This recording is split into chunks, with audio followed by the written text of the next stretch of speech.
Welcome to Talking Giants presented by DraftKings Sportsbook. I'm your host, Bobby Skinner, here with my co-host, Justin Pennick. We got our offensive line review, and this is exciting. I mean, I kind of paved my way as the O-line guy, so I'm sure people will be interested to hear, our takes on these guys and how we use them going forward. So I'm excited about that. Justin, how are you doing? Breaking news. I had an idea while I was in the shower today. I will be evaluating my NFL draft prospects on this podcast and also on social media, wherever. I will be evaluating them on the Cold Stone Creamery scale I of actually think that's a good scale. like it, love it, gotta have it. So like Jalen Waddle is on a gotta have it scale right now. He's a guy that I looked at back in June. And I don't know if I'm gonna hate anyone because I don't know if I'm smart enough to hate anyone. But like it, love it, gotta have it. That's my three scales. I decided that today. The best showers that I feel all of us come up with happen in the shower. Bobby, where are places that you come up with good ideas? Is it also in the shower? No, it actually comes up on patreon.com. Patreon.com is where I come up with my good ideas. Want to know why? Because of the great support group of people like, you want to know who? Sage Wiseman. Why? He's a Wiseman. There's very smart, wise people in there who just grant wisdom on us. And then, people like Big Stahman. Like, I don't think that's his real name. So, he forces me to put Talking Giants Patreon on an envelope. But you know what? That's the way Big Stallman is. He ain't caring. He's Big Stallman, and he's against Big Stalin. And then Anthony. Speaking of Stalin, Anthony Grancinelli. Speaking of Stalin, let's read off an Italian name. I know that was the joke. Can you say his name again? It's probably my favorite name that we've had in the Patreon so far. Anthony Grancinelli. Anthony. Oh, what a last name you have. These wonderful people, including Anthony, went to patreon.com/talking giants, $2 a month. You get to watch the shows live. And Bobby and I, we were rambling and bambling before the show started about nonsense. And you get to just hang out with us. We have a great time. Patreon.com/talking giants, $2 a month. We have a lot of fun. Bobby, a lot to do today. Yeah, a lot to do.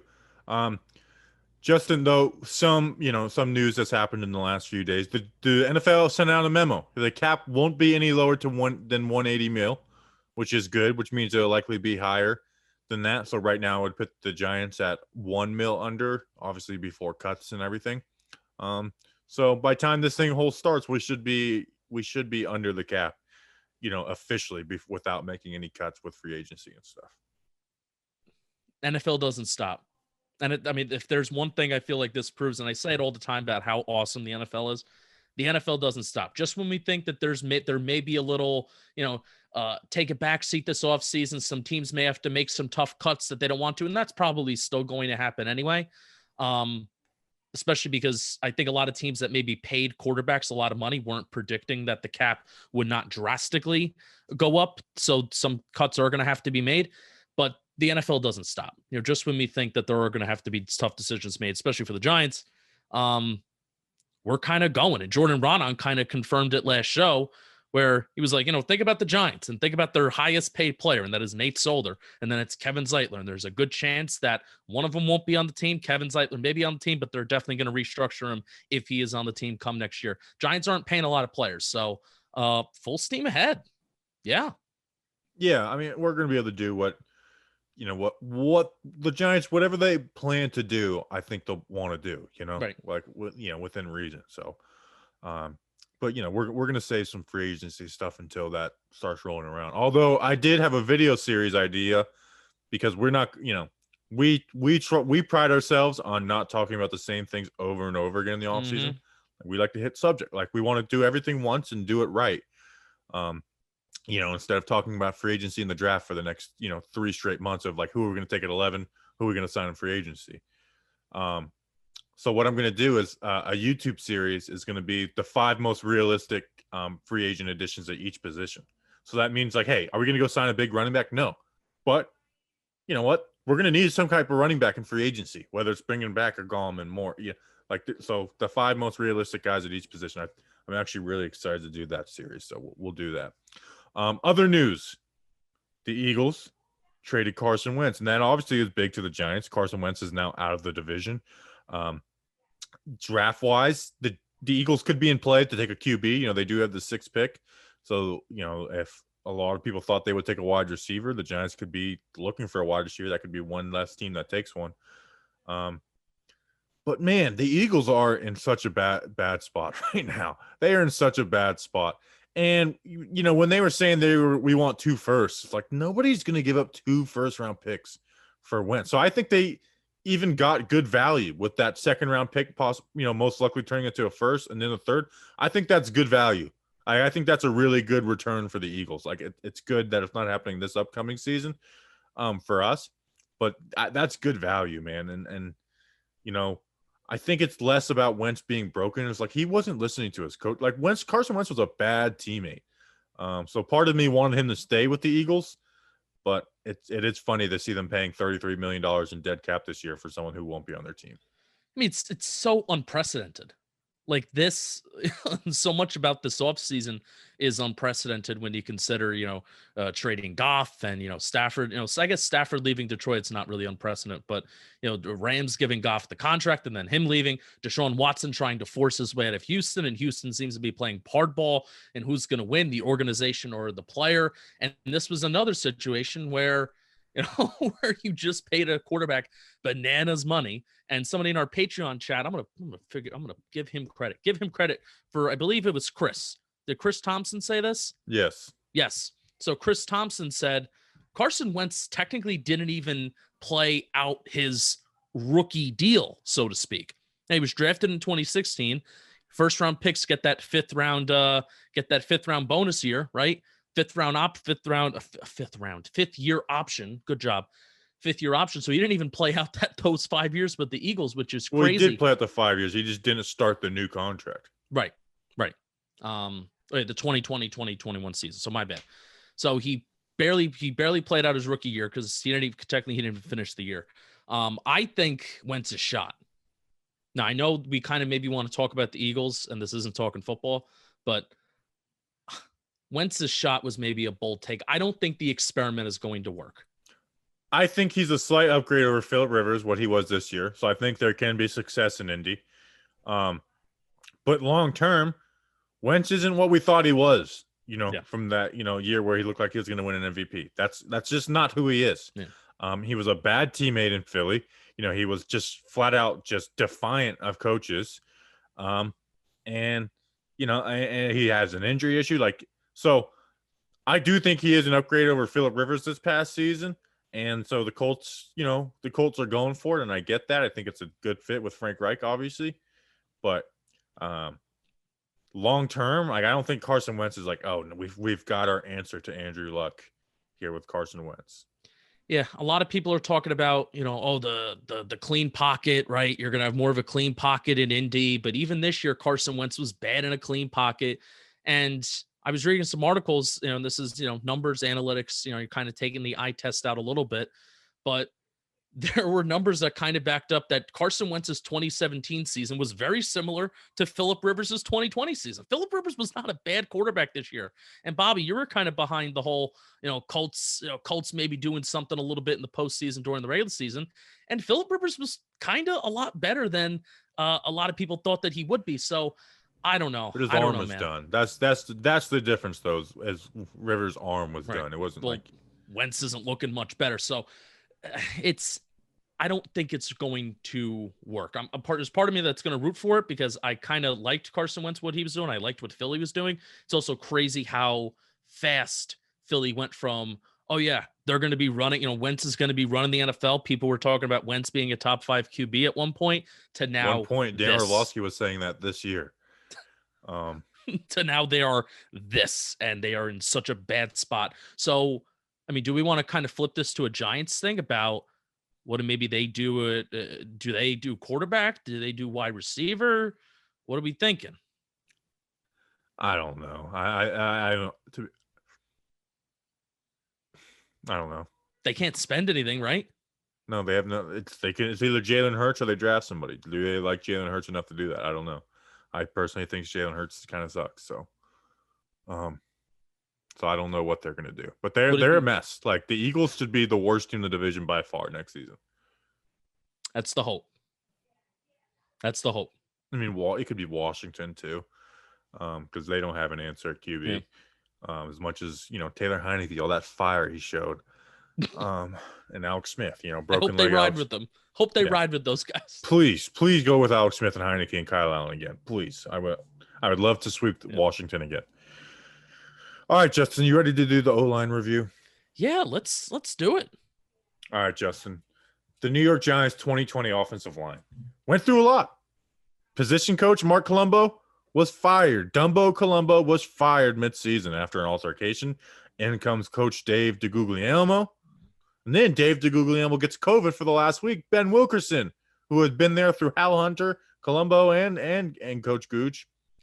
He was the O-line coach the last season. And then Googe isn't brought back. Rob Sale's now the O-line coach going forward. So, I mean, that's big, for especially we're an offensive line that's a unit. And doesn't mean Colombo's a good coach, but those guys like Colombo. They all like Colombo. Like, he was one of the guys they like Colombo. And I don't think there's some of them who didn't like Googe. Like, there are some who did not like Googe, but I do think they played better. So the offensive line in 2020, you look at the New York Giants offensive line, did not play well.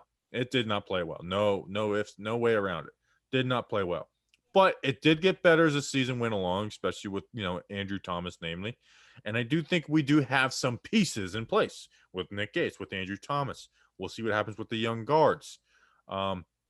Really, the biggest question is right tackle and what they do with Zeitler going forward. Their sack rate was the second highest in the league.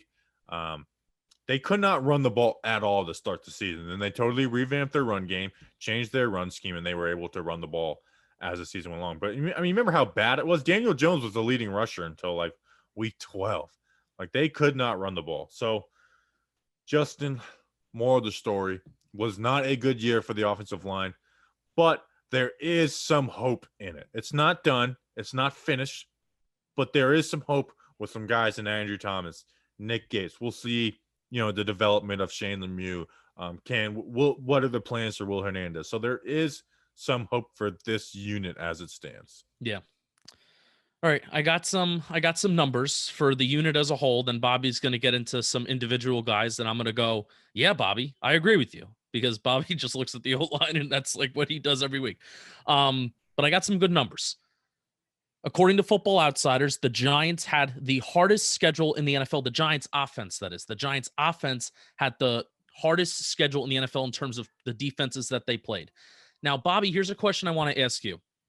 Was there a game besides Arizona where we looked at the offensive line as a group and said that bad performance didn't make sense?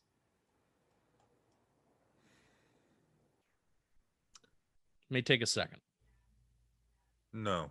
The bad performances that they had made sense. Now, this does not excuse bad performances, but I think this was a very unique year where you are talking about they were legitimately bad no matter who they played to start the year. They were legitimately bad, especially in the run game.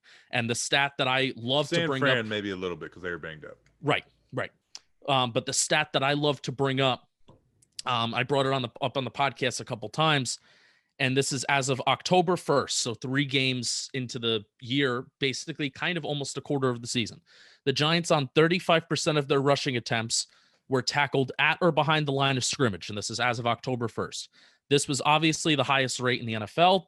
35% of their carries tackled at or behind the line of scrimmage. They finished the season at 16.8%, which was 14th. So they finished the year at an above average rate, which all of their rushing attempts by running backs, by the way, all of their rushing attempts were not being tackled at or behind the line of scrimmage, which, Bobby, if you ask me, if we're just getting a few yards in the run game per attempt, and if we're not taking negative plays in the run game, I kind of consider that a success. I don't want to have a run game where, even maybe if we're popping off a few big plays, I don't want to have a run game where whenever we do decide to run the ball, 1 out of every 5 attempts is being tackled at or behind the line of scrimmage.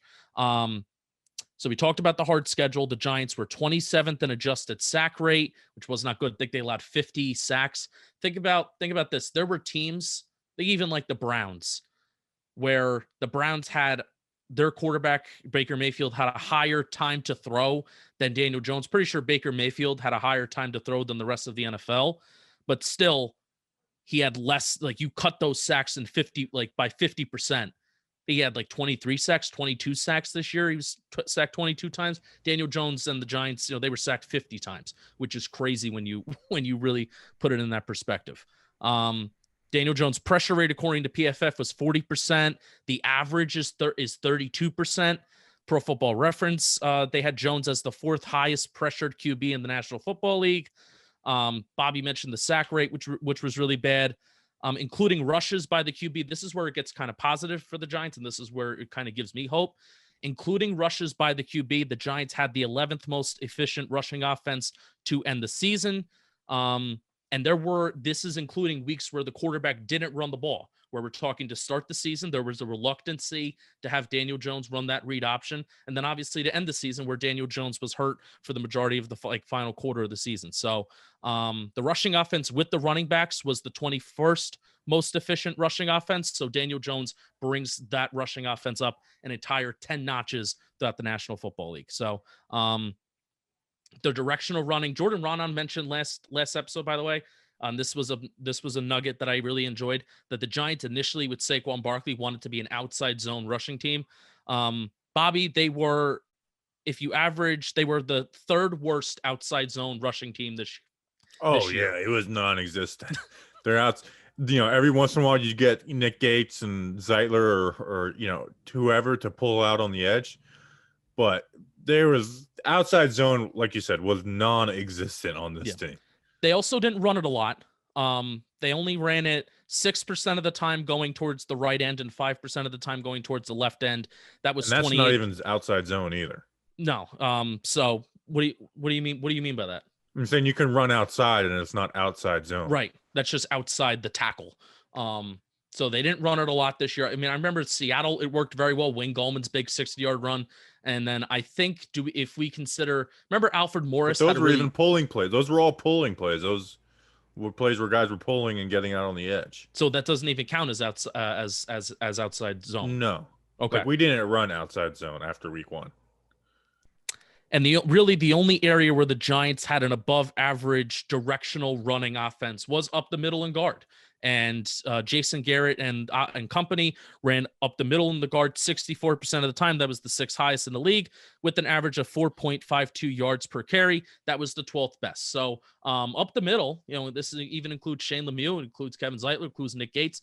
Those guys were producing on a yards per carry basis that was pretty good. And that's all the data that I have. Rushing offense, especially with Jones, got kind of good, got pretty good.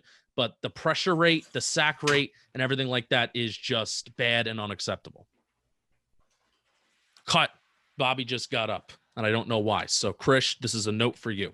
Note for you that we are editing right here. I will talk with the Patreon. This is what happens when I talk too long. I talked way too long about data. How long was I talking there? Did you go on the entire time while I was going? No, I did not go on the entire time. Well, someone had driven through my driveway, and I saw pool equipment in the back of their truck. So I had to run outside. I thought they may have stolen some of my stuff, but they were actually just a pool guy who was turning around. That's fun. Yeah. I saw it out of the corner of my eye. I made a note to Krish. I made a note. I said, we have to edit this.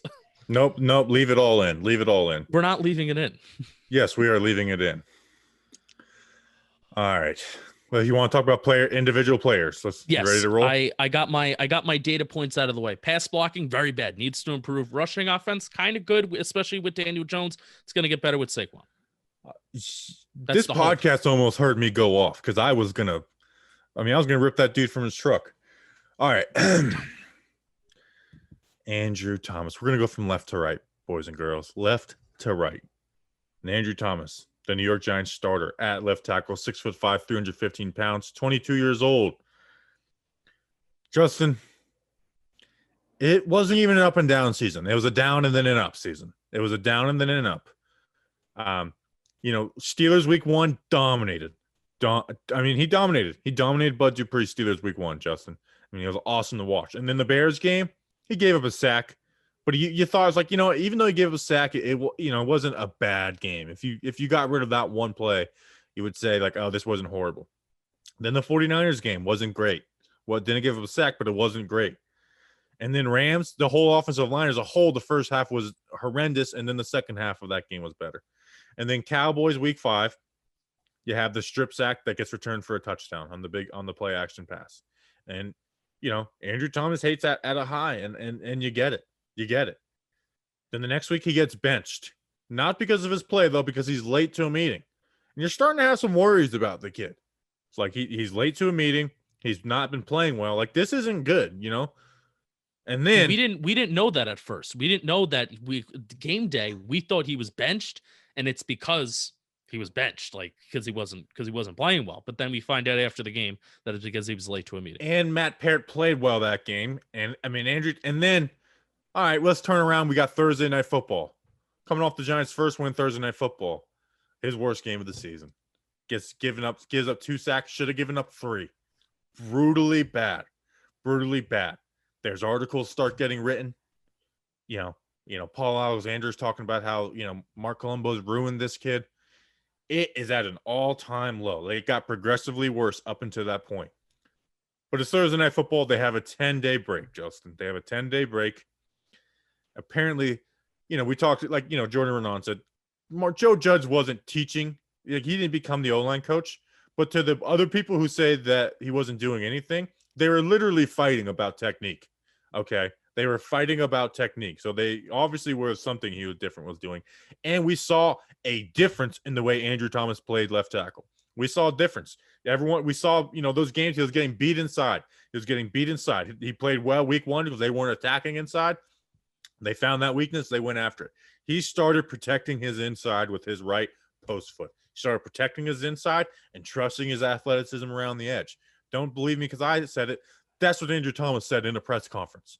Trusting my athleticism around the edge. And it got so much freaking better from there. He shut down JPP on Monday Night Football. Next week, Chase Young. Oh my gosh, we lost out on Chase Young. Guess who dominated Chase Young? Andrew freaking Thomas. And now we're going up against the Eagles, the team that embarrassed me. Shut them down. Carl Lawson, the Bengals, shut them down. The Seahawks, did Andrew Thomas even play because we didn't hear his name in that game. The Cardinals, they were struggles, but they were mostly in the fourth quarter. So you have a bad game. Myles Garrett dominated. Oh, he had COVID. He had COVID a month and a half before. Okay. And then Myles Garrett got 2 sacks the next week against Mekhi Becton.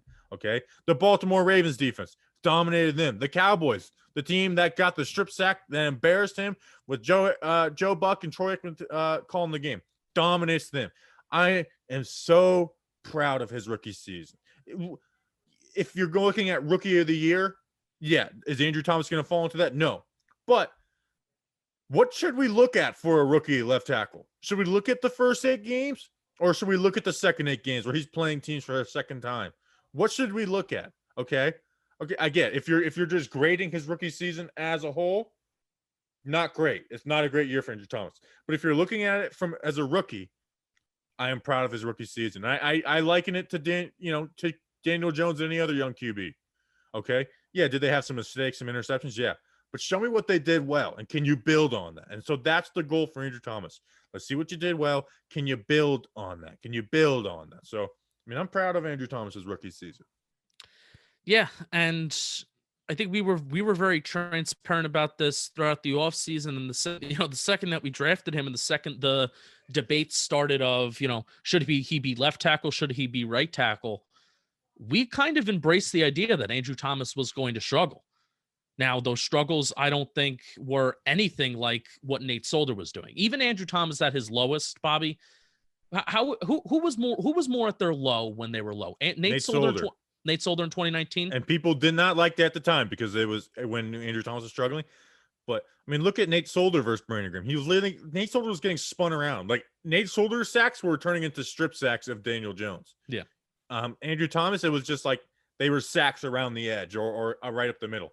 Nate Solder looked totally silly. So I had this take even after that Eagles game because people got mad at me. It was like, as bad as Andrew Thomas is playing, he's still playing than what Nate Solder did in 2019. Right. And that's not like that's not the bar we want to put for our No, players. no. But it's But like, in it's just, comparison, and at least the outrage, right?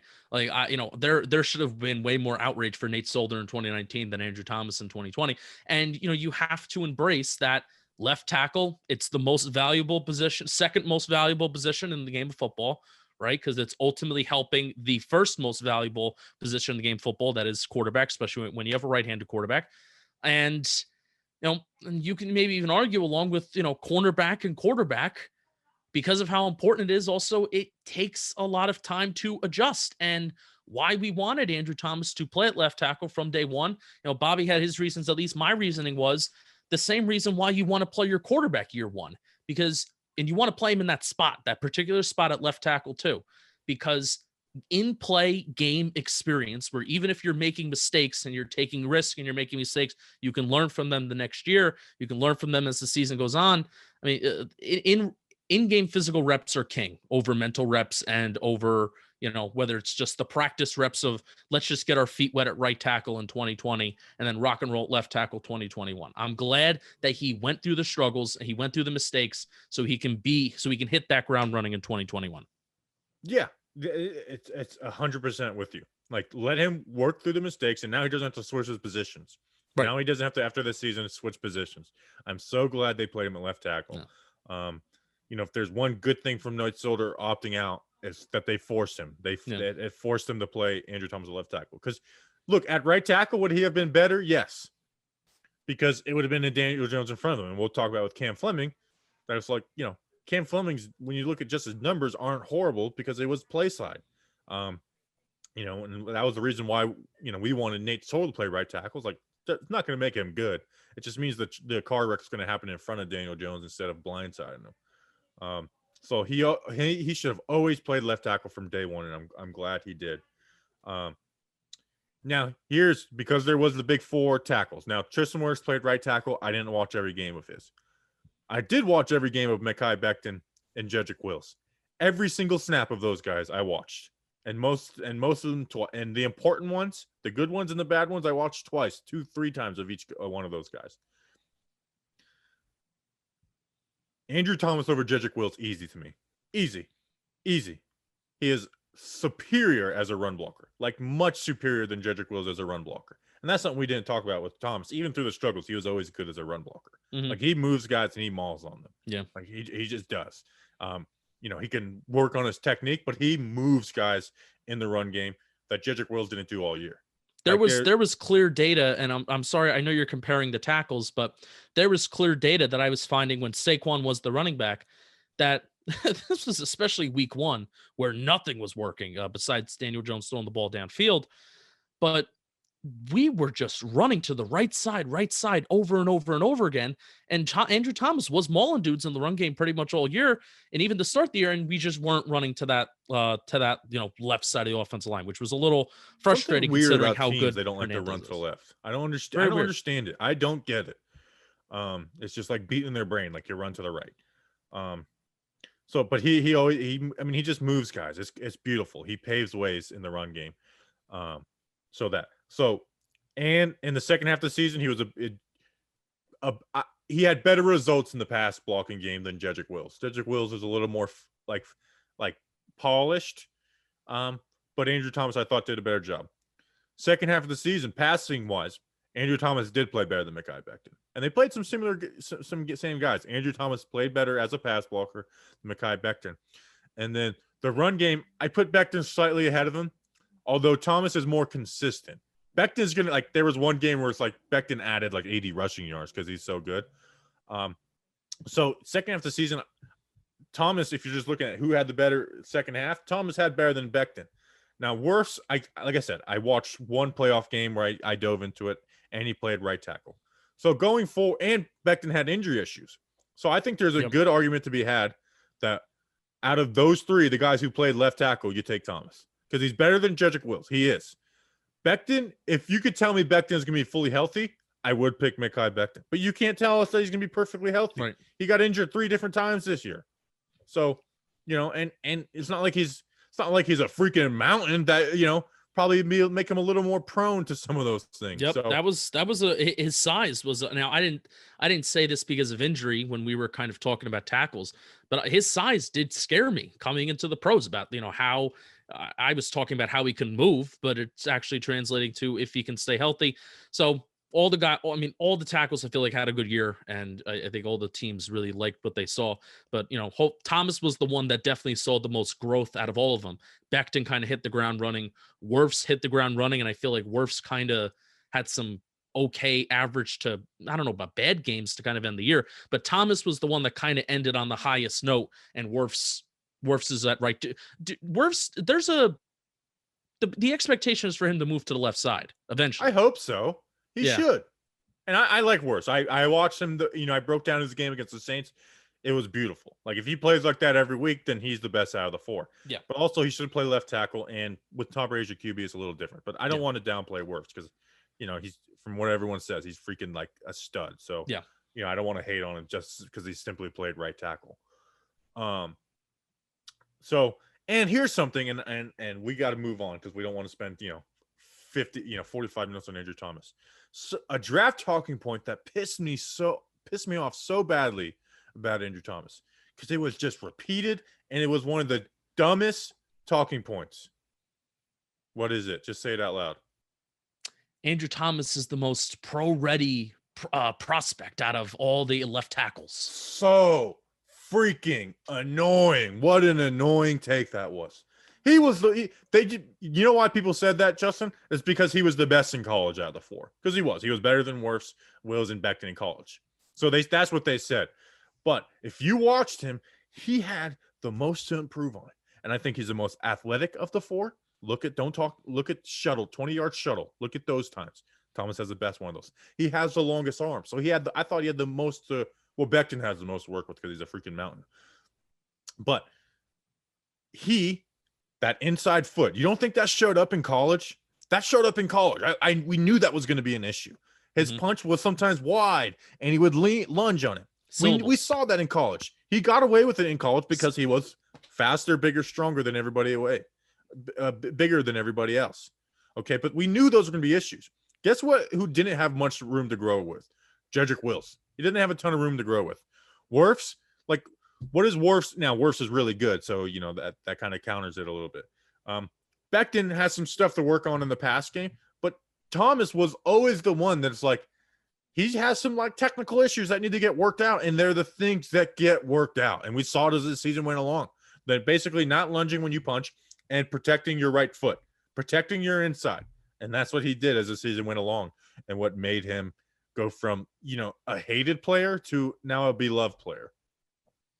I constantly did this like all season.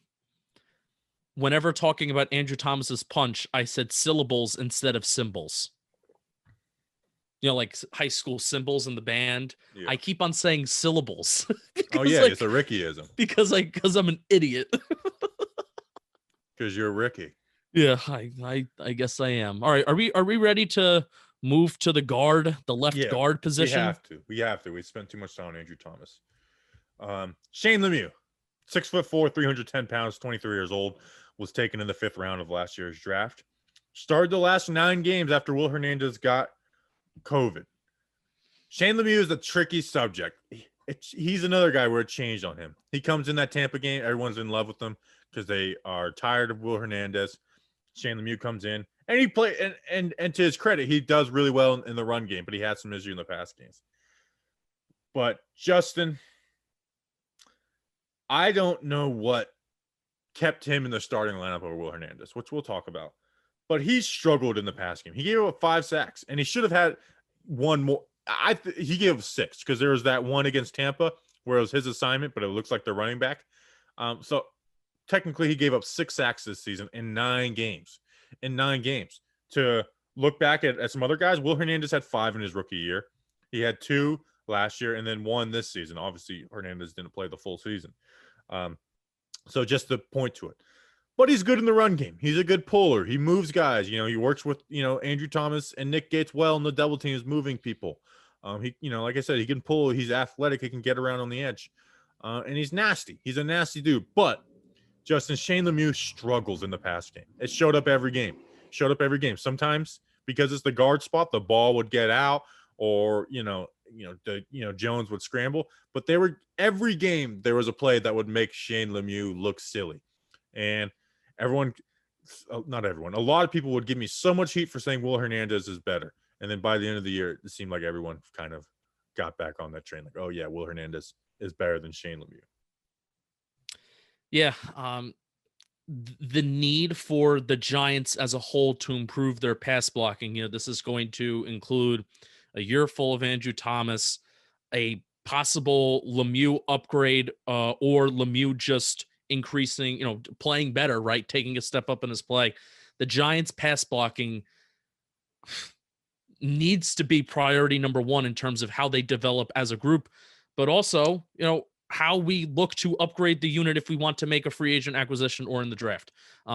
So Lemieux was disappointing in that regard, but also if you just think about what we expected Shane Lemieux to be, we expected him to be kind of well in the run game because he is a nasty guy, and we expected him to kind of struggle in the pass game. So this is what we expected from a 5th round pick. Yeah, go look at. I did a film breakdown before the Bucs game of Lemieux, and it's exactly like what I said. I don't, like to pat myself on the back, but it's like I feel like I can get a good grip of who offensive linemen in and evaluate and project them. So, if Will Hernandez was injured for the entire season, Shane Lemieux starting, does Lemieux have his issues? Yeah, but I feel like I'm not as because I get viewed as negative on Lemieux. It's just I think the guy that behind him was better. That's right. It. Because 4th to 5th round rookie, for playing as a rookie, I'm happy with this rookie season. Overall, yes, the pass game needs to get worked on, but that can be looked at. Look at Hernandez. 5 sacks in his rookie year, 2 in his second year.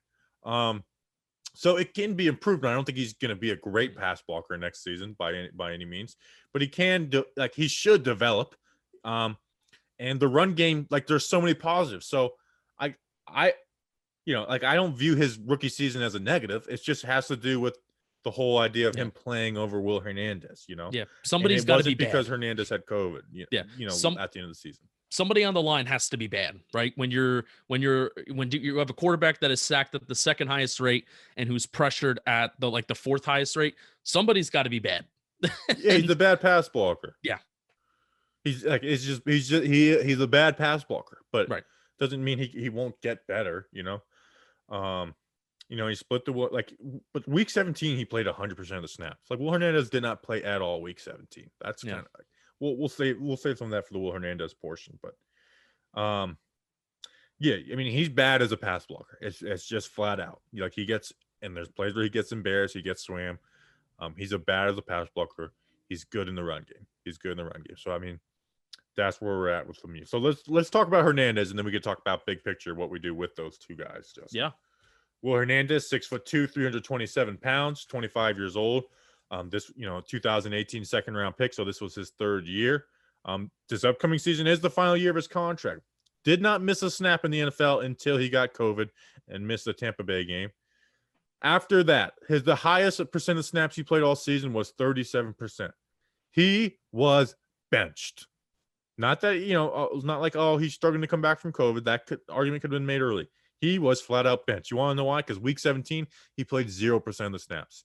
0% of the snaps. He was benched. He became a hated player by the fan base. He was a hated player. He was a hated player because of the expectation that he wasn't for 2018, which I get. The expectations for Will Hernandez were to be a Pro Bowl guard, and that's not what he is. I don't think he's going to be that.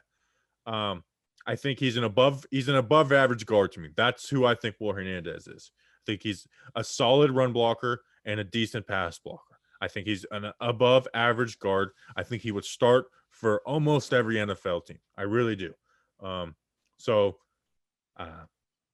I don't know what happens with Will Hernandez going forward. Bobby, we would think we would hear something by now. And even just whether it's a rumor, whether it's a report, we have heard nothing about what the explanation was for why he did not play, right? We heard nothing. Basically, nothing has been reported, and I've had random DMs from random people who have said like, oh, I'm friends with like John Halapio, who said that he doesn't work hard or he's not paying attention to film. Like, so we can't go off of that, you know? No. So there is nothing that we have seen to explain his benching, and it's not the play. Like, you know, I always give, you know, these coaches credits is like they are way smarter than me. But everybody who watches film says Will Hernandez is better than Shane Lemieux, and it's not even close. But so that would lead me to believe something going on behind the scenes. Yeah, that would lead me to believe, if it's like, okay, it's clear as day that, you know, Shane Lemieux is not an upgrade over Will Hernandez, and Will Hernandez actually isn't a bad guard, right?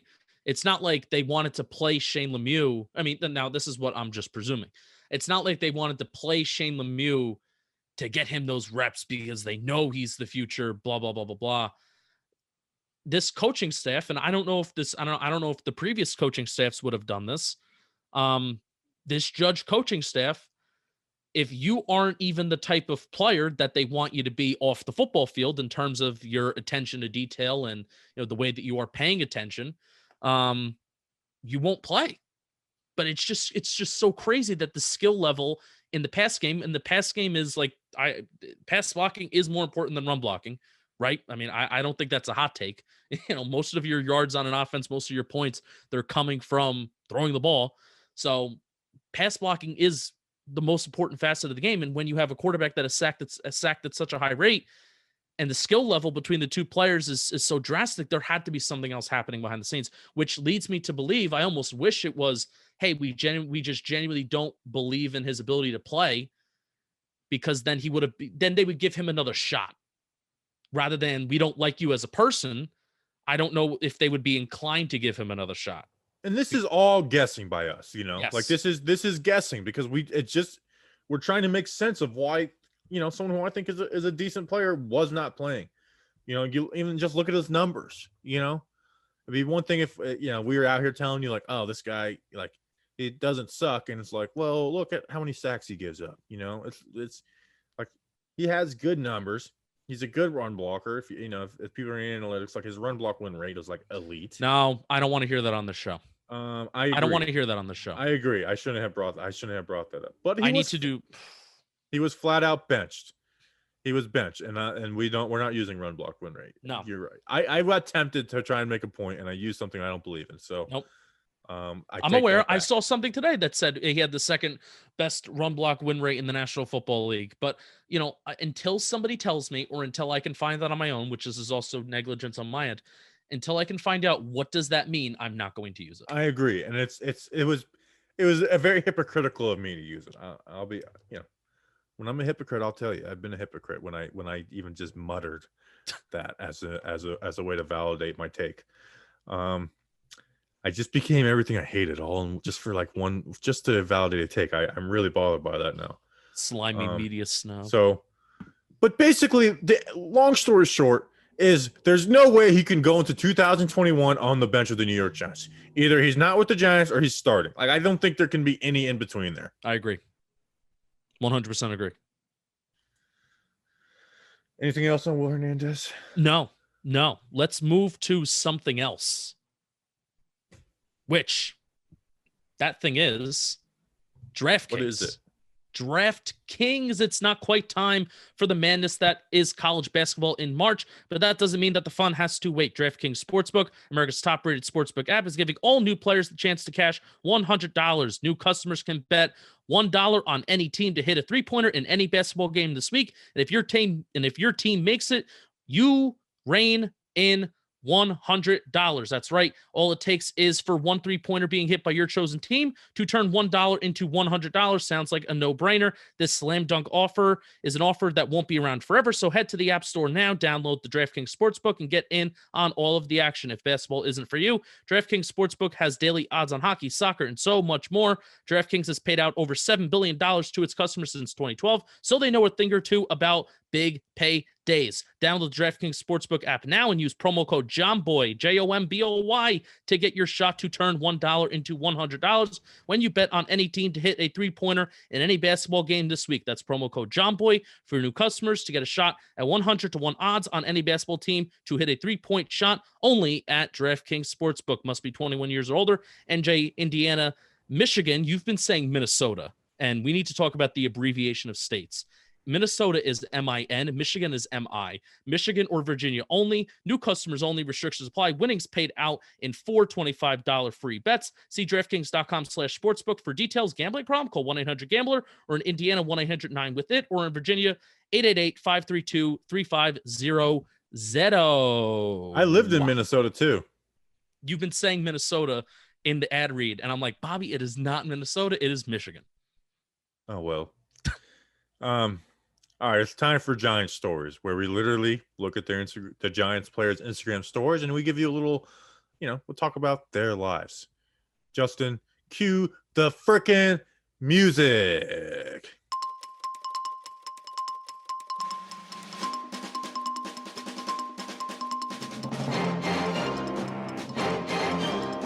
Congratulations, Blake Martinez. He's pregnant. Pregante. Or congrats on the sex. How do you know I am pregnant? He also put up Leonard Williams, Dexter Lawrence, Dalvin Tomlinson, and James Bradbury's jerseys in his gym, which, by the way, if you didn't know, him and his father built it. Wow. Leonard Williams was at a Miami club with a foam gun. Really cool. I mean, I really want a foam gun now. Because, we are a, pro-gun violence pod. Cam Fleming was skiing, or was he watching his kids? Because that's a big man to be skiing. Trent Harris went into a drive-in movie theater, sitting on the tailgate, kind of cool. Alex Bachman was surfing. RJ McIntosh was driving a dune buggy out in the dunes, which was beastly. Dexter Lawrence was hanging out with BJ Hill. Golden Tate was in Cabo. And Darnay Holmes was riding them jet skis. Wah, wah. This is my impression of a broken jet ski. La da da da da, la da da da da. Fill me with gas. I might be overheated. 3.1. It's a Bo Burnham. It's an old Bo Burnham song. Justin, what piques your interest here? There's a lot of cool stuff on this one. Well, I have to say, if we had to make a scale of 1 to 100 of the percentage of how much we wanted to hang out with Leonard Williams, it would already be at like 110. Now that he's bringing in little gun jokes into his life and making them public, does that scale not go up even more? Yes, it does. Yes. Like I don't want to go into the club. I'm just not a club guy. Even when I used to party, I was never a club guy. But yes, I want to play with the foam gun. You know who I do want to hang out with this week the most? RJ McIntosh. Yes, RJ McIntosh. He does that stuff all the time. That's so much fun. Dune buggies are so much fun. That's just living the life right there. Mm-hmm. The dune buggy. Well, here's the thing. All right, here's the theory. Ready for this? Odds are one of the defensive tackles is going to leave. The last time we had a defensive tackle and an interior defensive lineman that did very adventurous things in the offseason, he had an 11.5 sack season. RJ McIntosh is doing adventurous things this offseason. He is going to have 11.5 sacks in 2021. I like it. Hey, let me do this real quick. I'm going to figure something out. And while I figure it out, we could talk about Trent Harris went into a drive-in movie theater. Have you ever been to a drive-in movie theater? No, it's honestly it's a to-do list item. Hopefully they still have them. I know they had them last summer. They brought them back because of the Corolla. They are making a comeback. Hopefully they stay here this summer, even though, the vaccine's probably going to take forever. We're never going to go back to normal. Hopefully it was really dark. Hopefully they're still around this summer, and some friends and I, we can explore. Man, I have a lot of tweets about RJ McIntosh I'm trying to sort through right now. I've been to a drive-in movie theater once, and you guess where it was? On location for a Trailer Park Boys filming site. No, it was in upstate New York. Oh. We saw two movies. One was Ratatouille. It was with family, with the younger kids. So one was Ratatouille. And then another one was like a kid's. I can't remember what the superhero was. I can't remember. But it was some type of movie like that. Okay, so let me look at this up. RJ McIntosh. Let me look up Leonard Williams snaps. How many snaps did Leonard Williams play in 2020? Oh, are you going to do this rate thing? Yes, I am. I am 100% going to do the rate thing. So, Should we make Leonard the Williams. offense? Should we make the offensive line report a two-parter? No, we're gonna. If we have to do a long episode, we'll have to do a long episode. This is becoming a Joe Rogan pod. I don't know if people have noticed, like the Jordan Ronan, that was a very Joe Rogan-esque episode where it was almost an hour and a half. I thought that was a good episode. We got a lot of positive feedback. We did. Thank you for listening. I wanted to start the show off with that. Thank you for listening to that Jordan Ronan episode. So if you look at RJ McIntosh's stats per snap in 2019, Jeez. and you give him the same amount of snaps as Leonard Williams, he would have had 12.87 sacks this year. That's almost 13. I know. That's more than Leonard Williams. So checkmate. Shouldn't pay Leonard Williams. Covered sacks. That's it. Don't get me started. All right. Let's get back into the offensive line review, Justin. Yes. And we're going to start with our friend, Nick Gates. Nasty Nick, 6'5", 307 pounds, 25 years old. Signed a contract extension in the offseason, so he is with us through 2022 with a very good team-friendly deal. Justin, here's a question. Is Nick Gates my biggest dub? Yes, because he was the most consistent Giants offensive lineman. Obviously, Best. I think you get more street cred for Andrew Thomas just because first round pick, everything like that. You wanted him since like day one, blah, blah, blah. But I think the bigger dub for us personally is, you doing the investigative journalism with, hey, Nick Gates, like this tweet if you're practicing snapping the ball. Because at that point, it was just a rumor and a theory.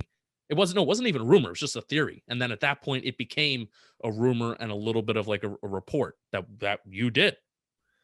I was clamoring for Nick Gates to play center before the 2019 season was even over. Yeah.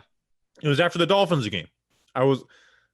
Justin, in 2019, he started at right tackle versus the Jets. He was the best offensive lineman in that game. Started at right tackle. Best offensive lineman in that game was Nick Gates. And then he plays Miami at guard. Plays beautifully. He's pulling. He's killing guys. And then Zeitler comes back. Remmers gets hurt against Washington. Week 17 versus the Eagles, he's playing right tackle. He played awesome in that game too. Like he played really good in that game against the Eagles. So, and I remember the week that he started versus the Jets, remember Halapia was hurt that week. So they talked about he's even practicing at center this week. He's the backup center if they need a center. Nick Gates. I was like, oh, that's interesting. That's interesting. And obviously he had the really good 2019 preseason. And here was my thinking on the Nick Gates for center 2020 campaign. He's too good of a player on a Giants offensive lineman that wasn't good to not play. He's too good of a player to not play. Starts at center. Week 1 versus Pittsburgh is bad. It's bad. But the people who were like, got to end this project, end this now, after one freaking week, these people end it. What did I tell them, Justin? Even as bad as that game was against the Steelers, it wasn't as bad as Spencer Pulley versus the Jets in 2019. Can I say something really quick? Say something. We're happy with the growth of the offensive line, right? We're happy with Nick Gates. We're happy with Andrew Thomas. So those are, the two pieces that, we're most confident in, and, Zeitler's future is unknown, blah, blah, blah. But isn't it crazy how low the bar was set for these guys, though? That's crazy. And we're going to fix the O-line, Dave Gettleman. All right, I'm done. But but Nick Gates is not a product of a low bar. I'm talking about week Correct. 1. Week 1. He had one bad game after that, and that was one of the Washington games. And don't tell me, oh, he figured it out later in the season. No, he was fine for Chicago. Everyone's like, oh, he shouldn't play for Chicago. And then, he didn't put his hand on the ball when they were doing that dummy thing or whatever. And it's like, see, this guy's a moron. He was the best offensive lineman on the team. The best. Better than Kevin Zeitler. And we'll talk about Kevin Zeitler. Nick Gates was the best offensive lineman on this team. Okay. He was smart. He had in-play awareness, which that showed up in 2019 was one of the reasons I thought he could play center. He was the best player. He pancaked guys every game. Nasty Nick is not just an alliteration. He was nasty. And he has versatility going forward. Because you know what? If they fall in love with some center in the draft this year or next year, Nick Gates, you can move him out the guard, and he'll be awesome at that. Nick Gates is a win. He is a win on this team. He is a good football player, okay? I don't care who was on what team we are. Nick Gates is an asset, okay? And he figured it out after week 1 when they blitzed when the entire offensive line didn't have it figured out besides Andrew Thomas week 1. He figured it out. So good on Nick Gates, dude. And they pissed me off with people who, oh, he played horrible to start the season. No, he didn't. He's played horrible week 1 versus Pittsburgh. And that was your first impression of him, and you killed him. Nick Gates for center 2020 and forever. That was a good thought. And we didn't talk about this in our like positional review as like a whole. Giants offense was like the most blitzed team in the National Football League. Which is probably partially why the pressure numbers are so high and the sack rate was so high. So maybe if you throw the ball a little downfield a little bit more, Jason Garrett, maybe that goes down a little bit. Anyway, anywho, I talked about it when, in terms of directional running, the middle and the guard, that was really the only above average performance wise in terms of yards per carry, the above average performance wise when you compare it to the rest of the league in terms of our running backs running the ball. And Nick Gates was the Giants' most consistent offensive lineman this year. I can confidently say that. Did I have him as my offensive MVP? I think you did. He was the best. He was the best offensive lineman. And now let's talk about someone who should have been the best offensive lineman on the team. Kevin Zeitler, 6'4", 315 pounds. He's going to be in 31 in 2 weeks. Remember, he was traded on his birthday, which was tough. weird. In 2019 with the Giants, Kevin Zeitler didn't have bad games in 2019. He was good all year, solid all year. Never once did I complain about Kevin Zeitler. The one time you could have was a pulling play versus the Jets, and then when I went back and looked at it, it was Caden Smith who messed up the assignment. 2020 he did, though. He had bad games in 2020. San Fran was bad by Kevin Zeitler. Pittsburgh was bad by Kevin Zeitler. Arizona was bad by Zeitler. And part of this is on Cam Fleming, but the right side sucked at picking up stunts. The left side was so much better. And Nick Gates gave more help to the right side on these two. Like, they were really bad. So Kevin Zeitler, still solid. We'll talk about his contract, and I want him on this team going forward. But it worries me a little bit. We love Big Kev, and he figured it out throughout the year, but he had bad games this year, which he did not have that in 2019. So the word regression gets misused and overused all the time. But if you're looking at it from 2019 to 2020, there was regression in Kevin Zeitler as he hit his 30s. Like, he hit his 30s this year. He's going to be 31 in a couple weeks, and there was some regression. Yeah. I mean, he's going to be 31. We're not talking like 34, 35, though. Right. Yeah, this isn't like he's done kind of thing. No. But there was bad games for Kevin. And Zeitler would admit that himself. And he holds himself to a higher standard than we do. But there was, he wasn't, Gates was better than him this year.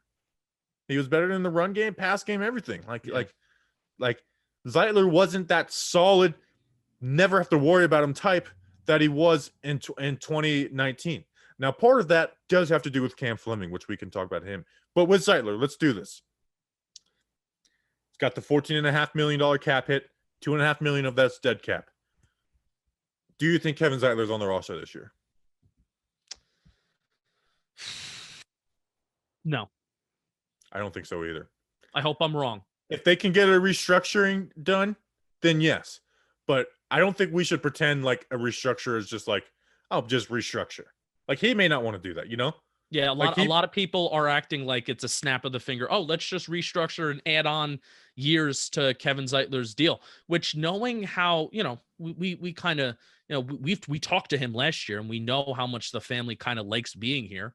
So maybe he would jump at that opportunity at hey, I kind of want stability. I was thrown around Ohio for a second. I was traded on my birthday to New York, and I kind of had to uplift the family life and move everybody here. Maybe he would like that stability.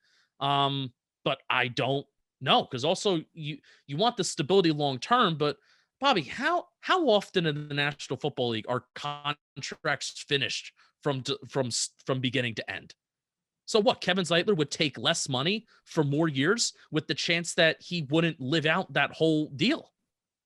Well, the bargaining chip the Giants have is that only $2.5 million of it is dead cap guarantee, So it's not like it, like he could be screwed, Yeah.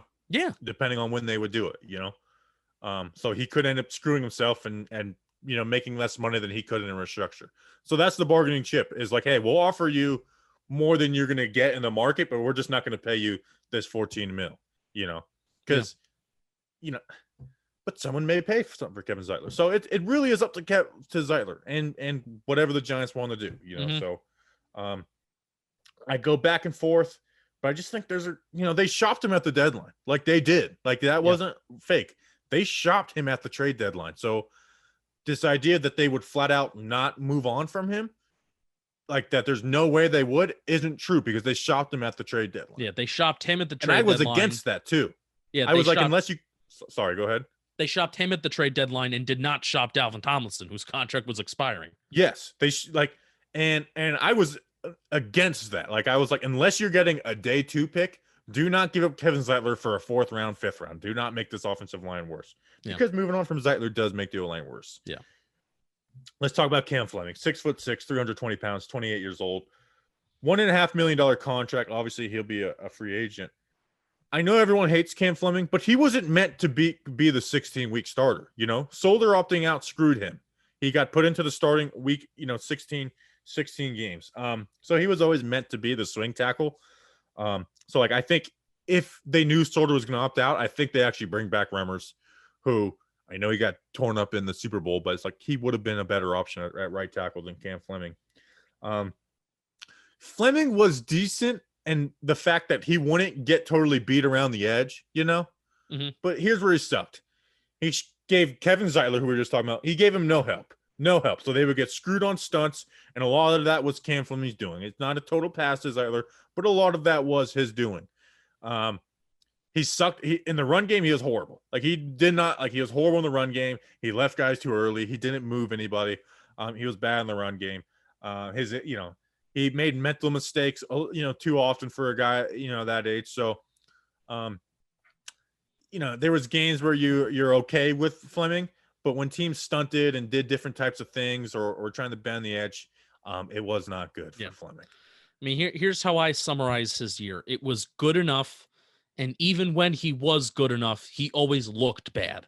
Like it doesn't, like Andrew Thomas, when he's on, it looks pretty. And it's like, ooh, this is satisfying to watch if you like to watch offensive line play. Even for Cam Fleming, it was never satisfying. Feet are getting tangled up and tangled around.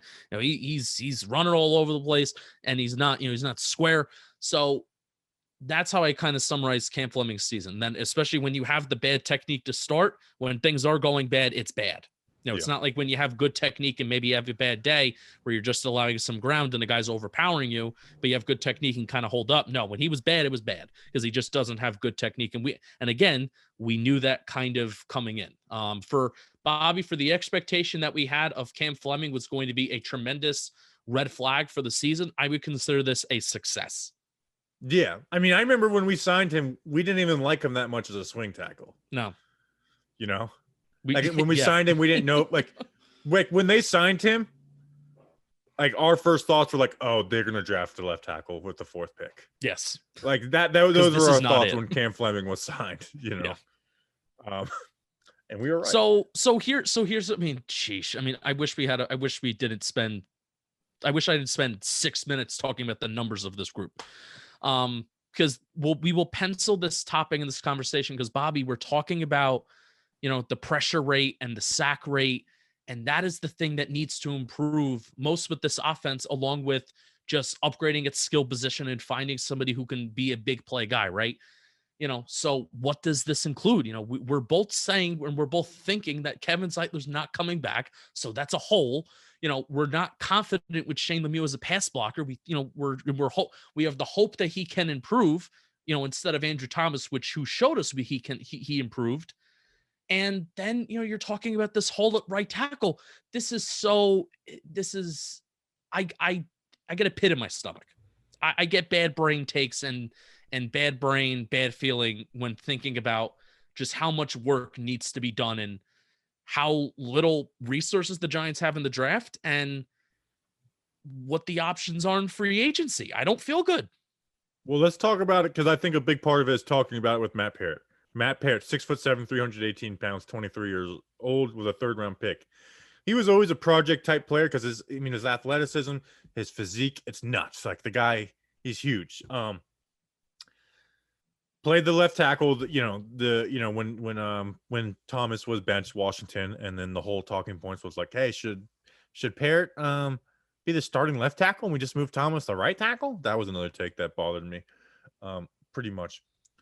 He opens the gate too easy. So he lets guys get around the edge, but he's athletic enough and he's strong enough where he can get away with that most of the time. But playing a full game, which he never did, you would see his flaws a little more. There was some signs of improvement against Seattle, and then towards the end of the season, it wasn't great for Matt Parrott.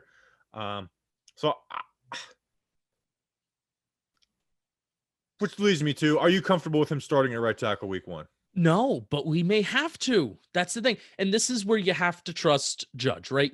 Again, a Jordan Ron nugget. The coaching staff and Joe Judge, their input was considered a lot more than in 2019, 2018 years past. This coaching staff, they have their input and their footprint on who the Giants draft. And you have to trust that as a 3rd round pick. Now, I don't know if I want to, prevent myself from drafting or signing somebody in free agency because Matt Parrott's there, but also let's not just waste that asset that is a 3rd round pick. That is the battle. That's the battle, because I think he can, and this isn't I think he can be a good right tackle. I think we could, look back 3 years. I'm like, man, we got Thomas and Parrott out of that draft. But here's the thing. I don't think Parrott has shown enough to take right tackle out of the play for free agency and draft. And when I say free agency, I mean actually going and getting a good right tackle, not a stopgap. And I don't think it's out of play with the 11th pick. If they think hey, the best guy on the board right now is an offensive tackle, I think you might go there and do and approach things the way Dallas did. We're going to build our offensive line really good, offensive line, because of the Super Bowl, everyone's talking about it a lot more. Where before that the talking point was oh, you don't really need O-line, you just need good QB play. So, well, you need at least average O-line play. Yeah. But great O-line play does set you apart. It just does. Yeah. So listen, if he's the starter week 1, I'm a little nervous, but I'm not this is going to go bad.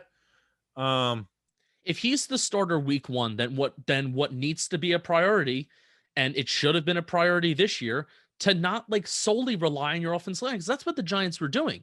When you're so conservative with not throwing the ball down the field, and you're looking at the trends and you're watching the film, you don't even need numbers to tell you this. And, you're just looking at the film. It's why are teams blitzing the Giants more than any other team in the NFL? The Giants had to be asking themselves that this year.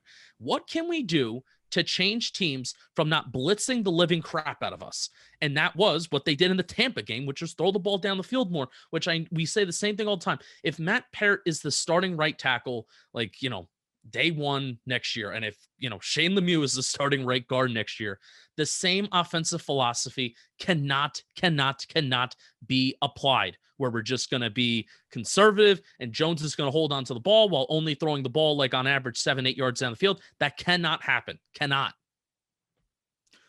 Yeah, I agree fully. But if the O-line is upgraded and if you make it a beast unit, then sure. Yeah. Why? I don't know. Yes, I agree. Now I know we're running a little long, but I did put down Nate Solder. Now Nate Solder screwed us by opting out, because I think he would have been a better right tackle than Cam Fleming. Well, okay, so how do you define screw you? You're talking about on the field or off, because off the field more so, because we were expecting him to cut him this year with not a lot of dead cap. I mean, Logan Ryan is not on the team without Nate Solder. Let's talk about it from Nate Solder's from the offensive line perspective. Okay. And if they really wanted Logan Ryan, they could have figured something out. They could have just cut Spencer Pulley or something. His contract was $7.5 million. They could have figured that out. Yeah. I think the Giants should tell him to retire, because the June 1st, you saved an extra $6 million cap space because of the June 1st thing. But you also don't want to screw a player and make, where he has no free agency. You know, you don't want to cut him with no free agency. Like that's like teams don't like doing that post June 1st thing. But if I'm the Giants, I am telling Nate Solder, listen, man, you need to retire. Okay. We respect your decision, but we weren't planning on having your contract move back a year. You need to retire or we're going to cut you post June 1st. And you're not going to have a team that's going to come get you. So, if someone comes and gets you at that point, it's going to be for very cheap. And I don't know if you're going to want to move your family and do all this for a cheap contract like that and not be guaranteed a starting spot. Nate Solder, he's just not good. He was a liability. He was worse than Andrew Thomas was when Andrew Thomas was bad. Yeah, he lost us games. I mean, it hurt, and we talk about it all the time. It hurts us to say this, but Nate Solder lost us football games in 2019. There is a part of me that thinks if Nate Solder was an average left tackle in 2019, Pat Shurmur may still have his job. He would. It's crazy, but he would. And we know we don't need to go back and bring all that up, but it's true. He lost us games, So if I'm the Giants, I'm telling him, do it on your time, but you need we're not going to do you a favor. You know what I'm saying? Which is brutal. And I feel I think he's my like one of my favorite human beings. The stuff he goes through his family, we say this every time we talk about him. It breaks my heart, like I've broken down thinking about his family situation, but this is a cutthroat business. He's made a lot of money, and being like, you need to retire. Yeah. And I think he's going to anyways. Patricia Trania brought up the thought process on Sports Illustrated about doing the same thing that Drew Brees did about reducing his base salary so the Giants can save a little bit more, get a little bit more relief. And I think that would get them more relief if they chose to cut him before June 1st so they don't have to wait. So if they reduce his base salary, I'm not a cap guru. Go check out the article if you want more information on that. But they can do that. They can do what Drew Brees did and the Saints did and kind of just like helped out the team a little bit more in terms of helping the dead cap situation. Okay. So, yeah, I'm not good at cap stuff. So if they can finagle it and then let him test free agency, if that's something, then you could do that too. Yeah. But basically, whatever they do, I think the Giants need to be like, hey, you're going to be a June 1st cut, whether it's like we're not going to cut you before then with your current contract, basically, is what I'm saying. No. There's no way, and there's no way that he's a part of the plans. No, his contract is too big to just like, I will let you run at right tackle. Yeah. And being a year from not playing football, like I don't think he's gotten better from that time. So all the love in the world to Nate Solder, but it's you had a nice career, you won a couple Super Bowls, time to retire. Yeah. Or go somewhere else. All right. That's an episode. We appreciate you guys. We'll be back on Tuesday. If there's no big news, it will be the Daniel Jones year in review. So get excited for that. Appreciate you guys. We'll see you then. Enjoy your weekend. Until then, let's go Big Blue. And buy the Talking Giants shirts versus the World shirts on the store now. I meant to mention that at the freaking beginning. Damn it. Can we just like put that somehow in the beginning? No, it'll be a good time to introduce the show for the Daniel Jones year in review. That's when we'll promote it. But I wanted to do it on a Friday payday. All right, get the Talking Giants versus the World shirts on the store now. Let's go Big Blue. And let's go Big Blue.